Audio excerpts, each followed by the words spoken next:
남해안 멸치잡이 방식의 하나인 연안선망 어민들이 불법 조업으로 규정돼 생계 어려움에 처해 있습니다.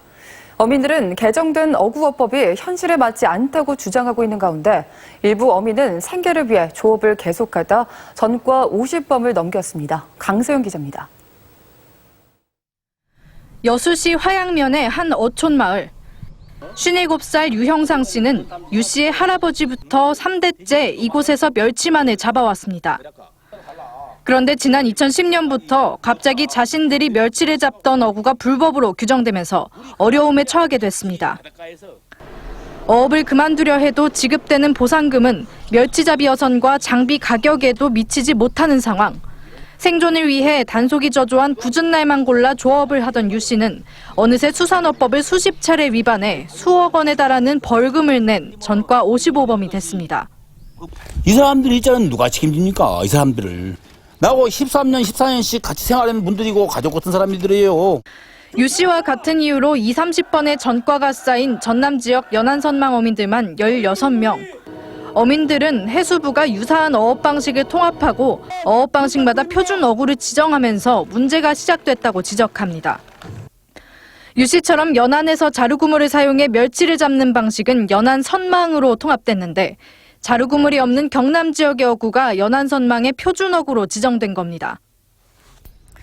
2010년부터 불법으로 규정된 자루구물입니다. 펼쳐지면 20m 정도 되는 이 그물은 물속에서 고기를 담는 역할을 합니다. 어민들은 경남과 달리 전남은 조류가 강해 자루구물이 없으면 멸치를 잡기 어렵다고 주장하고 있습니다. 실제로 법 시행 이후 같은 기간 대비 연안선망 어민들의 멸치 어획량은 절반으로 줄었습니다. 또 어민들은 제대로 된 연구도 없이 어민들과 공청회를 열지도 않고 조업이 불가능한 어구를 강제하는 건 부당하다고 토로했습니다. 그때 당시 저희 협회에서는 일절 그런 언급도 받지 못했고 그런 통보도 받지 못하고 바로 알 수도 없었고 그때 당시는 법이 개정된 이후에 단속이 시작됨으로 인해서 전남처럼 조류가 강한 충남도는 수산업법 개정 전부터 문제를 공론화시켜 도 차원에서 연안선망 어민들에게 환경에 맞게 개정된 어구를 사용하도록 고시했습니다.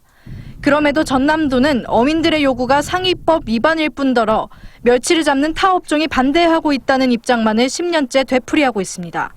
관련 시공 그다음에 관련 업종에서 반대가 심했어요. 왜 그렇게 했는지는 자세한 사항을 일단은 충남도에다 문의를 하셔야 될 것 같고. 충남도의 선례를 보고 10년간 희망을 품어온 어민들은 수십 건의 전과자로 낙인 찍혀 생계가 위태로운 상황에 놓였습니다. MBC 뉴스 강서영입니다.